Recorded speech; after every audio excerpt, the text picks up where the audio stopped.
Dalle parole sui disabili a quelle su Mussolini, la candidatura del generale Vannacci voluta da Salvini continua a spaccare la Lega, soprattutto in Veneto, che non ha mai digerito i candidati calati dall'alto, estranei alla storia della Liga, della quale non sembrano condividere alcun valore. Anche in via Bellerio devono aver annusato l'aria, visto che Vannacci nella circoscrizione nord-est non è capolista, ma in fondo ha i nomi in lizza per Bruxelles. Il presidente del Veneto Zaia prende le distanze. Posso dire che alcune dichiarazioni che sono state fatte non le condivido rispetto al tema delle classi separate per i disabili, piuttosto che il tema del Mussolini statista, ma mi fermo qui. E a chi gli chiede se lo voterà risponde così. Io i miei candidati, fra l'altro, mi sentirei come un peccatore a votare qualcuno che non sia veneto, per cui io scelgo i veneti. Sulla stessa linea il sindaco di Treviso Conte, che a margine della presentazione del festival Robe d'Amati, elogiando l'attività della cooperativa Solco, da anni impegnata a sostenere persone con situazioni di disagio psichico,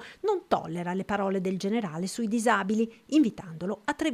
Noi siamo per l'inclusione, siamo per l'aiuto, per il sostegno, per il non giudizio, e credo che questa sia la direzione giusta, indipendentemente poi dalle idee che ognuno di noi può avere. Io sto dalla parte dell'inclusione sempre, e Solco è una realtà fantastica che insegna molto, e magari se il generale Vannacci entrasse in contatto, basta conoscere questa realtà, forse cambierebbe idea.